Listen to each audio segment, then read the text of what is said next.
facile dia ampitapitao ampitapitao ampitapitao fandaharany radio madagasikara arahanao eto amin'ny televiziona malagasy iarahana amin'ireo solotena isam-paritra ampitapitao ampitana ny zava-misy sy ny tenany mponina andavanandro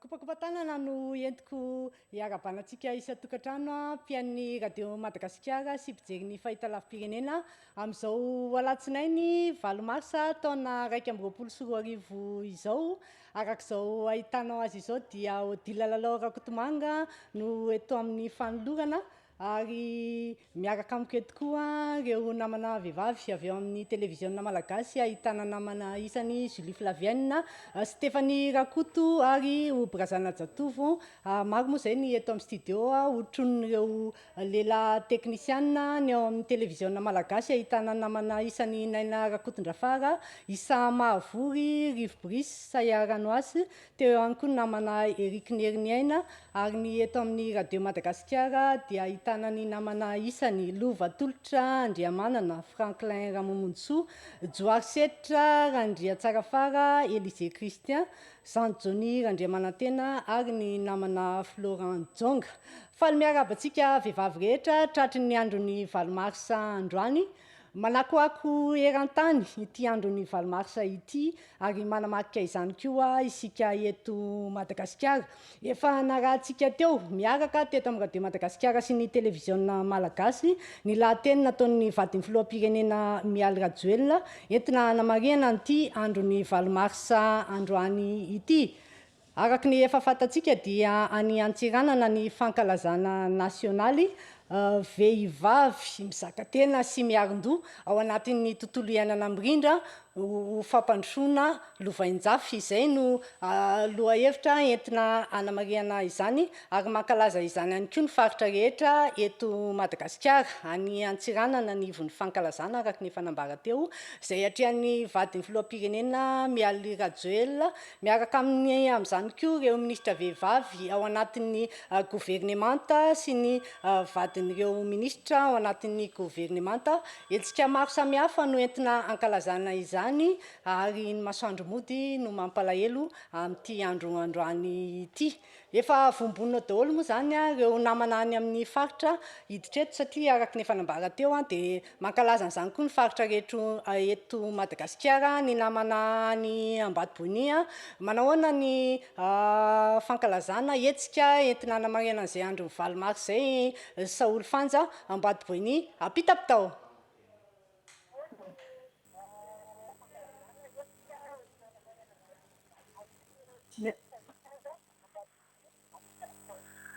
Miaraba ny mpiara-miasa rehetra ary miaraba ihany koa ny mpanaraka ny ampitapitao ny radio RNM sy ny TVM ary vehivavy mankalaza ny andron'ny 8 marsa.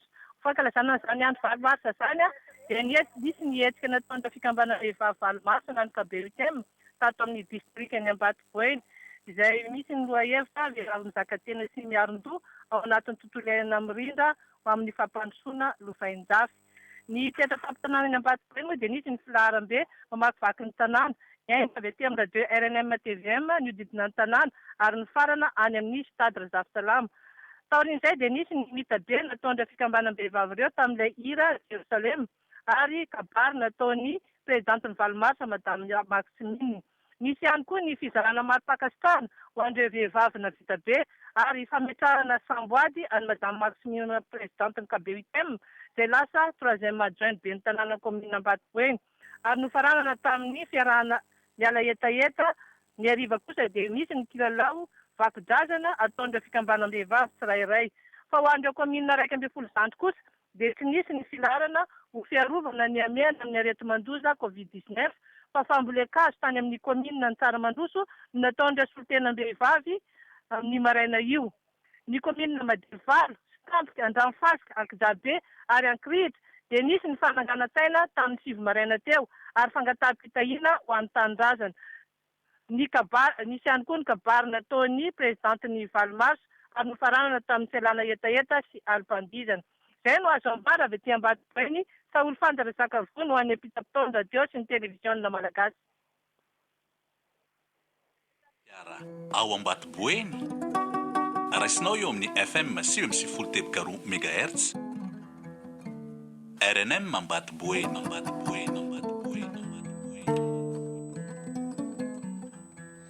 ankasitrahana ny namana Saoly Fanja napitan'izay vaovao tsara fantatra avy any Ambatoboeny izay hiazo any Mampikony isika inona indray ny hetsika ho fanamariana ny valomarsa any aminareo any Eric Debes aorianan'izay dia manana vaovao mahakasika ny fahasalamana ihany koa moa ny namana Eric Debes apita-pitao avy hatrany ary ekena odilanao voaraity koa ny antenda avy amin'ny district ny Mampikony faritra Sofia manoloana ny fetena ny andron'ny valomarsa an'io dia hitasika momba ny fahasalamana aloha tsika voiroso amin'izay resaka fanamarena ny valomarsa izay teo anatrehany ilay tranga mampalahelo mampiayay ihany koa nafatesana ilay pasteur iray ny herinandro lasa teo iny dia nisy ireo enina ny anadamianaka izay nifanososo tamin'ity pasteur an'izao sy ny fahafatesana ity natao fitiliana ka nakarina taty Antananarivo amin'ny institut pasteur izany fitiliana izany ny valy moa izany ny omaly atoandro izany fitiliana izany ka ny valin'ny fitiliana avy any amin'ny institut pasteur dia dimy amin'ireo enina natao fitiliana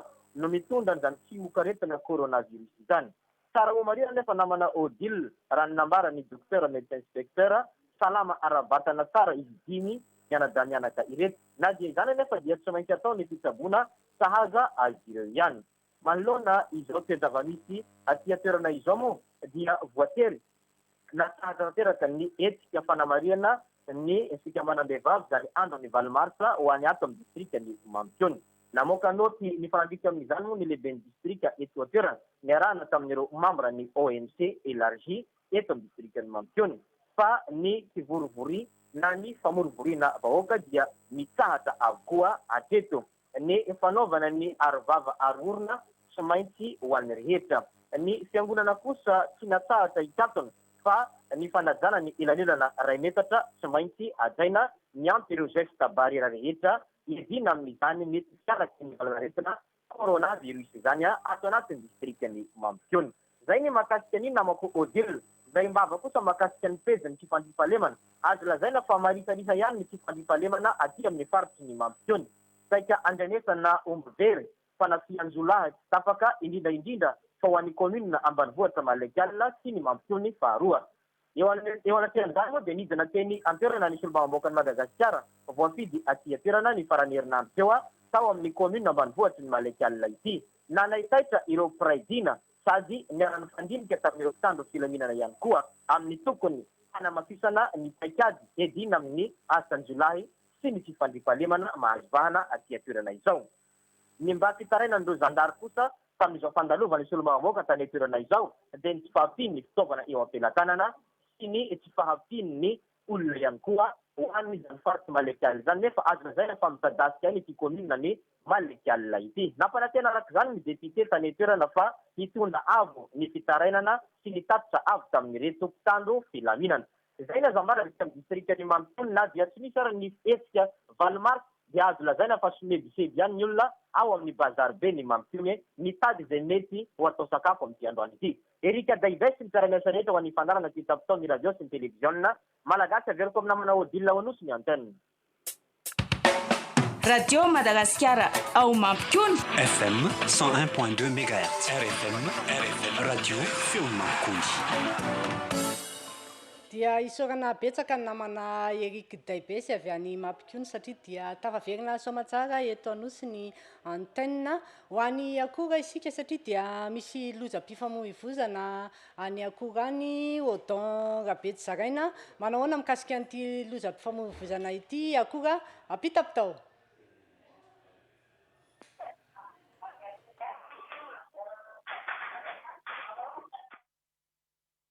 Ya, makasitaka namana Odile Manga fa voalohany dia miarabany zava-rehetra manerana ny nosy natasa ity andro ny valomarsa ity. Isan'andro zany dia niaran-doza atao amin'ny fokotrano marotoa. Mihina sy distrikany koa ireo fikambana-behivavy. Avy namboly-sazy tany amin'ny commune Ranotsaravaratra rehefa hamonjy ny fodiany satria amin'ny renivohitry ny distrikany akora ny fahadimy marsa lasa teo. Tsy misy ny ainana fohy fa 14 ireo naratra tamin'izany. Raisy ny fitondrafanjakana tanàna koa ny fisabona azy ireo fa tonga namangitry nantahery ary nanolotra solondranom-boankazo ho azy ireo atao misy ACD fora ny fanolotana ny governoran'ny fahafiolombe any matoa mamy ady fitofaina hantany mamy sy ireo mpitondra taty toerana. Tsy misy ahiana intsony ny ain'izy ireo amin'izao fotoana izao ka namonjy ny fidiny avokoa ireo rehetra rehefa nahazo ny fisabona tandrify azy akoatran'ireo nisy ny fahatapahana izay tsy mba sy mbola arahamaso akaiky ny fahasalamany.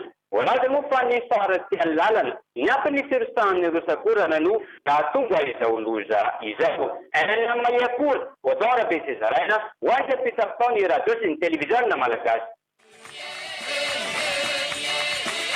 Ampitapitao.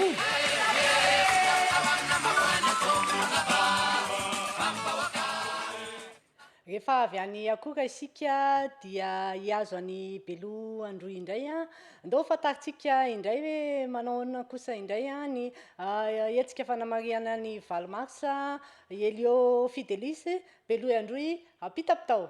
Mbola tsy tafiditra moa zany ny namana any Belo Androy mbola hiditra ihany namana fa mandra-piandritsika ny namana sasany dia ny vehivavy eto amin'ny radio Madagasikara koa dia manao hetsika amin'ity tolo andro ity entina hanamariana an'izany Valmars izany misy ny fiarahana rehefa avy eo ary efa heno manitra be aty amin'ny studio aty ny pizza izay karakarain'ireo vehivavy rehetra eto amin'ny radio Madagasikara izay tarihan'ny talehan'ny radio Madagasikara livan'andrasana ary efa nambarany namana Joakisetra moa dia efa ao zany namana avy any Belo Androy eo manahoana ny akon'ny Valmars fanamariana hetsika izay ho tanterahana amin'ity androany ity Elio Fidelis apitapitao.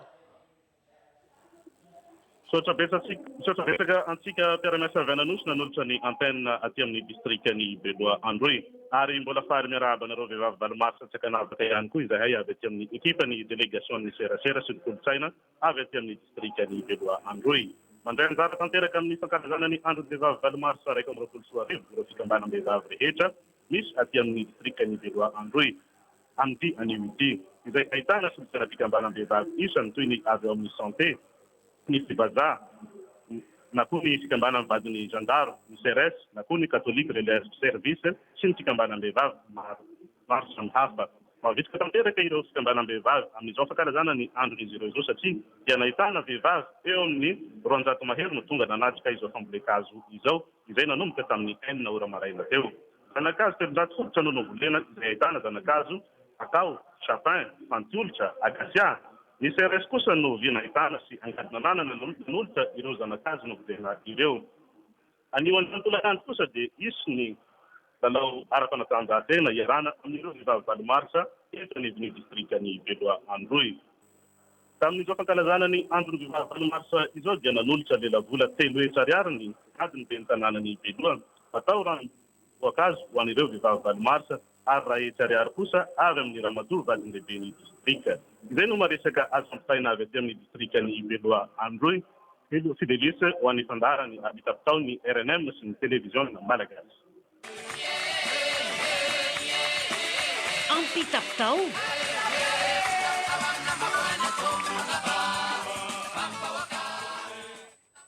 Fa efa vombonao ihany koa namana Zozima ny manakarany inona ndray koa no azo ambarana namana Zozima amin'ity hetsika fanamariana ny andro iraisam-pirenena ho an'ny vehivavy ity manahoana ny mahakasika an'izay any manakarany Zozima apitapitao.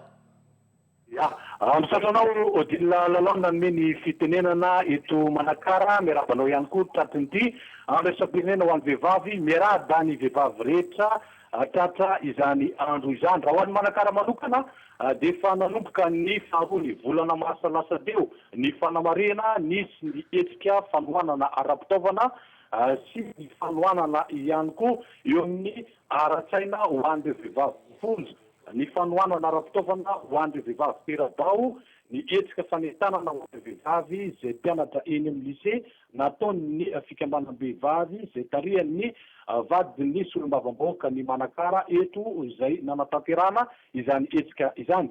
Akoatran'io ny asabotsy telo dia nisy ny fambolekazo izay natao ho an'ireo vehivavy izay anjatony nanatanteraka izany fambolekazo ho fanamarina ny daty ny valomarsa izany.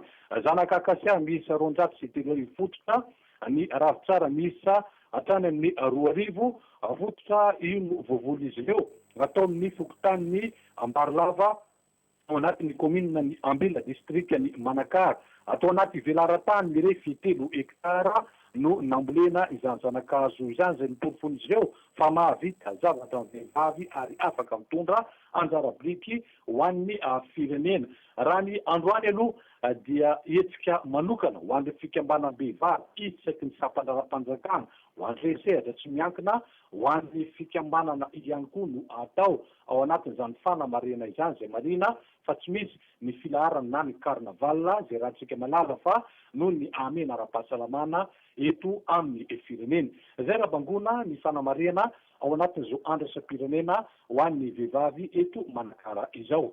Zosy Marzafy Mahery avy eto Manakara ho an'ny ampitapitaon'ny Radio Madagasikara sy ny télévision malagasy. Radio Madagascar ao Manakara FM 99.2 MHz. Radio Fangsafa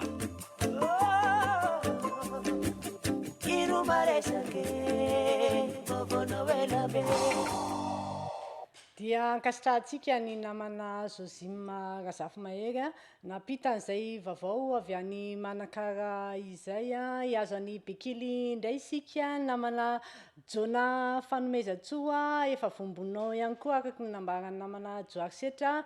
Inona kosa indray ny entina namariana ny Valomars any Bekily any apitapitao. Faly miazabanao namana Lalao Dila Lakotomanga asiany vehivavy rehetra manirana Madagasikara tratran'ity andro maniran-tany natokana ho an'ny vehivavy ity ho an'ny distrikany Bekily Andoy manokana dia fambolekazo atao anatin'ny commune Ambonivohitra Bekily Andoy aloha anamarian'ireo vehivavy sy ny fikambanam-behivavy ity andro maniran-tany natokana ho an'ny vehivavy ity ary dia zanakazo toy ny flamboyant ny arkasia ary ny kinina no ambolen'izy ireo atao anatin'ny commune Ambonivohitra Bekily Andoy. Tonga maro ireo vehivavy sy ireo fikambanam-behivavy izay tariny fikambanana sy ny fikambanam-behivavy atao anatin'ny distrika dia nivatiny lehibe ny distrika ny Bekily Andoy izay azo ambara fa dia mitarika ireto fikambanam-behivavy ireto. Ankoatr'izay dia tonga soamantsara aty amin'ny distrika ny Bekily Andoy ny Caravane du Sud izay tariny général de brigade Rakotojafy Aderandaibe officier de coordination viviny CCOK atao anatin'ny faritra Andoy ary dia ihany koa ny mpandrindaparitry ny ONN aty amin'ny faritra Andoy Andriamatoara Andrianatovo Iva Christian ka dia sakafo toy ny vary, tsaramaso, menaka no azo ambara fa dia anjara ny distrika ny Bekily Andoy atao anatin'izao Caravane du Sud izao. Raha ny toetrandro mafana ny andro aty amin'ny distrika ny Bekily Andoy. Jona Fanomezatsoa Azera Bekily Andoy ho any amin'ny tapitaon'ny radio sy ny télévision malagasy. Radio Madagascar ao Bekily Andoy FM 101.2 MHz. Radio feon'ny Menarandra. Dia izay ny maresaka tamin'ny Bekily tany nampitainy namana Jona Fanomezatsoa hiazo any Mainty Rano indray isika Fanomezatsoa Marie Robine manao ahoana kosa indray ny hetsika ho fanamariana ny andron'ny Valomars any aminareo any Mainty Rano apitapitao. Fambolekazo no nentina nanamariana ny andro raisam-pirenena ho an'ny vehivavy androany alatsinainy fahavalon'ny marsa ho an'ny teto Ambonivohitra Mainty Rano. Zanakazo Arivo Mahery no vita volta ao anatin'ny velaran-tany 2 hektara eo izay ahitana karazany toy ny ananambo, akasia, mahabibo, pamba. Tonga maro ny vehivavy nitondra ny anjara birikiny samy nahatonga solitena na ny fikambanana na ny fitalevam-pasitra tsirairay. Nandrisy ny herinandro izay no nentina nanamariana izao fetin'ny vehivavy izao ka maro ny nentina nanamariana izany toy ny hetsika ara-panatanjahantena, gitara, korsagony, lalao baolina kitra izay androany tolakandro lalao famaranana izay iaona ny ekipa ny faritra sy ny avy ao amin'ny fitantanam-bola-panjakana. Teo ihany koa ny fitsidiana sy ny fanomezana fanampiana ireo vehivavy terabao sy narary teny amin'ny hôpitaly ny CSP2 nivavaka firaisam-pinoana ala fitsidira ireo vehivavy vaofonjy. Fahombiazana no hita tamin'ireo natao na maro aza nihetsika ny fanana noho ny amehana ara-pahasalamana. Nireo hevitra novizina mandritra ny fankalazana moa dia ny hoe vehivavy zaka tena sy miavin-doha ao anatin'ny tontolo iainana ho an'ny fampandrosoana lovain-javy. Tonga narotsona vehivavy tamin'izay hetsika natao rehetra moa ny vata sombavam-bahoaka ny distrika Maintirano, ny vata gouvernoura Melaka, ny taloha faritra Mponina, ny filoha kabinetera ary ireo tokona ndraiky mpanjakana avy ato faritra Melaka. Jean-José Basile, Jackson Robert, Fanomezan-tsoa Marie Robine, ho anay mpitapitao ny radio sy ny televiziona malagasy. Radio Madagasikara ao Maintirano FM 7.0 MHz. feony Melaky. Rehefa avy any Maintirano isika dia hiazo anantsalova ary ho any Mahajanga aorinan'izay Christian Rakotoniaina manahoana kosa indray ny fanamariana hetsika Valomarsa any Antsalova any. Mbola tsy ao ny namana ny Antsalova araka ny nambarany Joary Setra. Asa raha efa voninao ny namako Tsalika any Mahajanga any namana Antsalova io zany tafiditra efa tafiditra ao indray zany namana avy any Antsalova Cristiano Rakotoniaina apitapitao avy hatrany.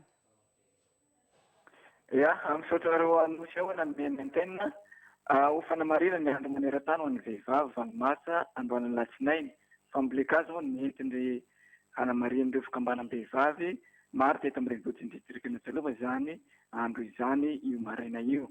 Tamin'ny ora maraina no ny fampitaona ny fikambanam-behivavy ireo miazo ny toerana voatokana anaovana fambolekazo eny Betaboara telo kilometatra miala ny renivohitra ny distrika. Zanakazo akasy manodidina ny arivo ny voavonin'izy ireo tamin'izany. Tonga nanotrona ireo fikambanam-behivavy tamin'izao fambolekazo izao nisy mbaombaoka Madagasikara voafidy taty amin'ny distrika Antsalova sy ny avy amin'ny komina. Vehivavy manodidina ny 200 no tonga nanatanteraka izany. Izay ny makasika niny fa eo amin'ny lafiny sosialy izay ihany tapaka ny lalam-pirenena fahavalo mampitohy ny distrika Antsalova amin'ny renivohitry ny faritsy Melaky Maintirano ao amin'ny PK 24 agnelangela ny komina Betangatanga sy komina ny Ankisatry distrika Maintirano. Io ny voka-dratsy navelan'ny fandalovan'ilay toetrandro ratsy taty amin'ny faritsy Melaky. Niotsaka amin'ny bizo izany miteraka fahatapahan'ny lalana. Hatreto dia transport-dement no ahafahan'ny mpandeha mifamezivezy amin'izany lalana izany. Tamin'ity fotoam-pavaritra tina dia raha sy tanteraka lalam-pirenena fahavalo iny 2 ka hatramin'ny 3 andro ny akan'ny fiara 4x4 tsy mataho-dalana izany lalana izany. Raika tamin'ny 2 herinandro kosa ho an'ny camion pitatra. Tafakatra 4 alina ariary ny saran-dalana lalana 200 kilometatra monja. Ny volan'ny janoary lasa teo no nisy camion pitatra niditra taty amin'ny renivohitry ny distrika Antsalova farany noho ny faratsiany lalana.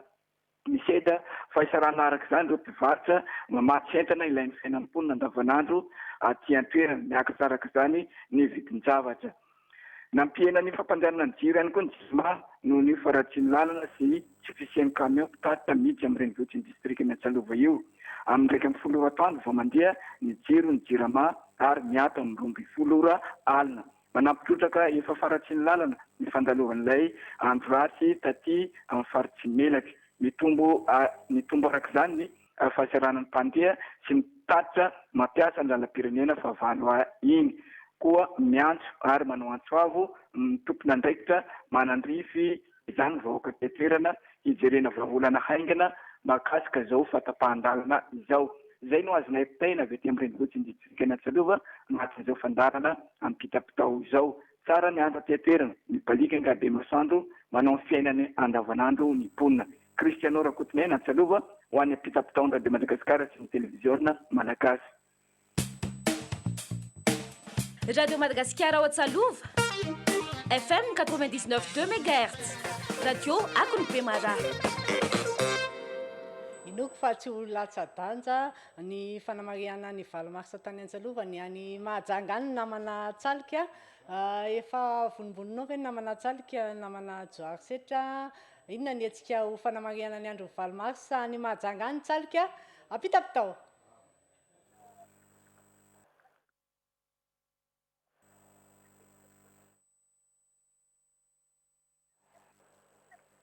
Assalamu alaikum namako dillalalao tratrin'ny Valmarsy anao. Tiadino Joarsetra, Christian Elise, Johnny arak'izany moa dia miarahaba sy mirary soa anareo mpisasy na manangy na ampela na femme vehivavy rehetra tsy ankanavaka manerana an'izao tontolo zao satria radio Madagasikara moa misandahaka toujours et partout. Ny kabeo time majanga ivondronandreo fikambanam-behivavy aty antoerana. Niaran-drota nanao fambolekazo io marainao. Zany hoe fambolekazo fihinam-boa ao amin'ny Sainte Famille Antany Masada zay nitondrahan'izy ireo zanakazo folofolo isan'isany dia nahatratra arivo maromaro zany ny zanakazo voavolo fihinam-boa zany. Toraky zany koa ny vehivavy mineraly Marovoisidy anatin'ny faritany ny Mahajanga ao amin'ny distrikany Besalampy faritra Melaky namboly azo isan-karazany izy ireo sy fihinam-boa totaly arivo ohatra. Androany alatsinainy Valmarsa notarindra matoa Rambesy na Bepana filohan'izy ireo izay anadahiny ben'ny tanàna Amperinasa maire viliny izay manampy sy manotrona azy ireo moa. Ankoatran'izay dia ampandrenesiny ianao raha matoa tantely ihary nivo na tantely afantarany maro azy mipitandraka vato ao amin'ny distrikana ny lava faritra Sovia ty anatin'ny faritany Mahajanga fa nambo zoky vavinao raha arinivo berety any Ivandry Antananarivo ny alakamisy 4 marsa teo ary efa nasitrika ny alahady 7 marsa moa 2024 ao Ivandry ny nofo mangatsikany. Iangaviana izay mahafantatra azy mba ampandre azy an'izao filazana manjo izao ary mba miantsoa fa tsy fantatry ny fianakavianao ny vaovao momba anao hoy ny fianakavianao any Maintirano sy ao Antananarivo. Telefôna 032 50 415 42 na 034 84 179 39 ary maneho fiaraha-miory amin'izy ireo ny fianakaviana de Madagasikara sy TVM.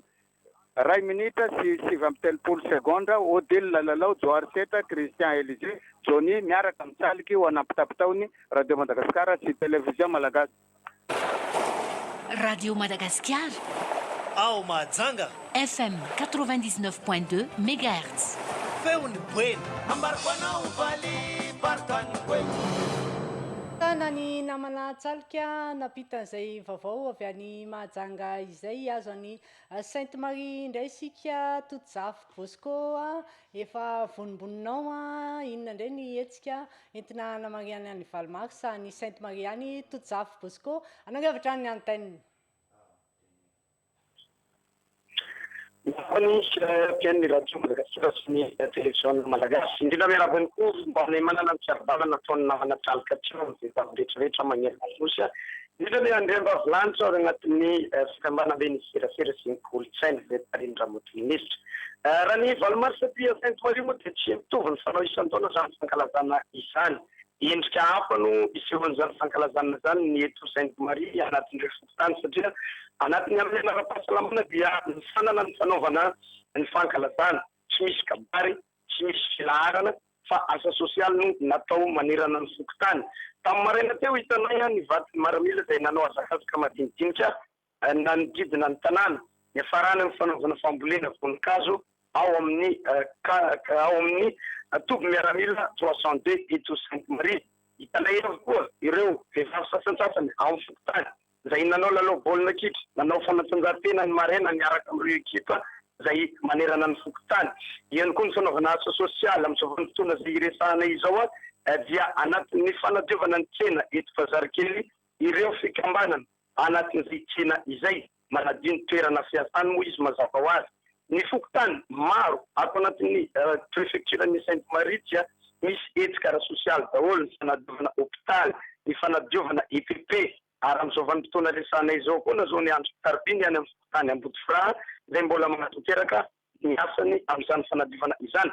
Raha amin'ny ankapobeny zany ny eto Sainte Marie dia asa sosialy no nanamariana ny Valmarsa tamin'ity taona ity fa misy kosa ny solon-tena ho any amin'ny Valmarsa régional izay natao any Vavatena sady moa raha teo teto Sainte Marie ny fanalahita nyzany Valmarsa izany nanatitra izany moa resolon-tena maromaro maly.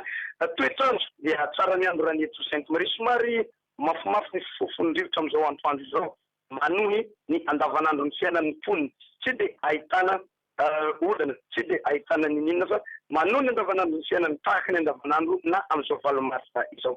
Tangamania zao tena namana odila rao avy Sainte Marie eo ampirinay ny tena ho an'ny mpitapitaony radio sy ny télévision na malagasy. Radio Madagascar Au Sainte-Marie FM 99.2 Radio Tsara Voha.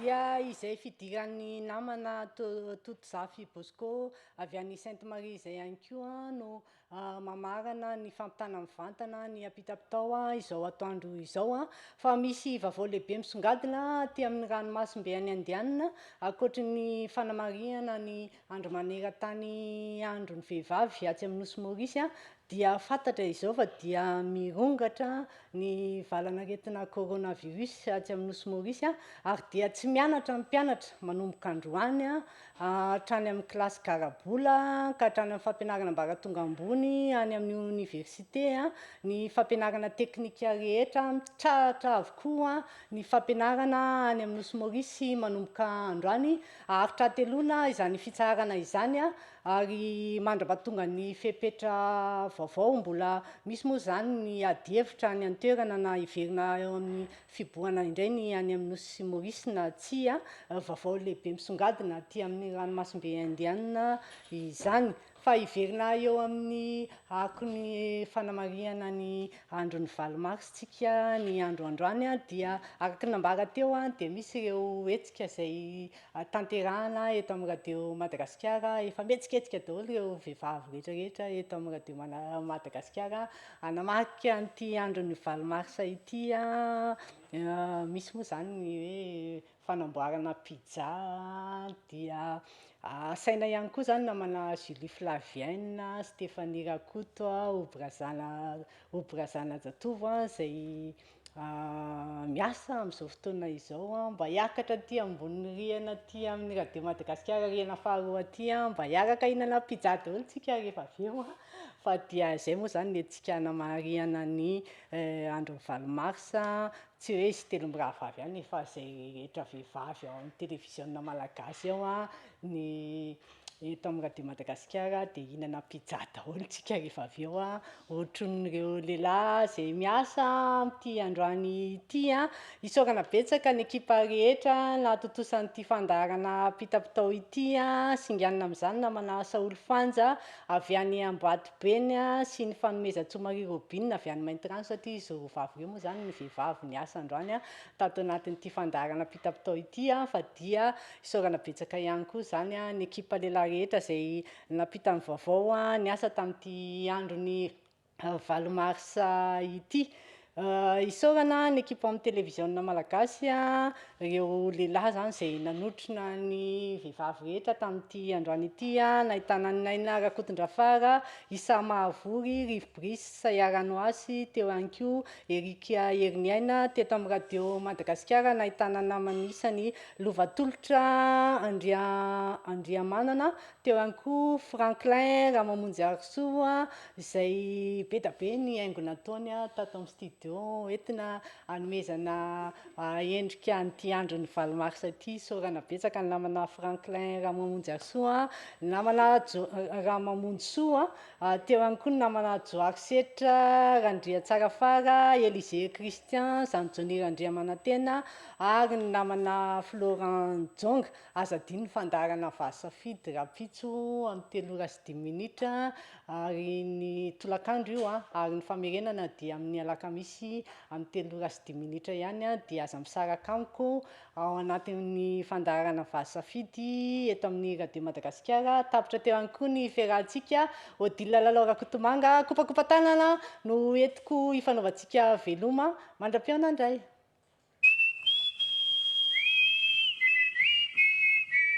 Ampitapitao Ampitapitao Ampitapitao fandaharan'ny radio Madagasikara arahanao eto amin'ny télévision malagasy iarahana amin'ireo solon-tena isam-paritra.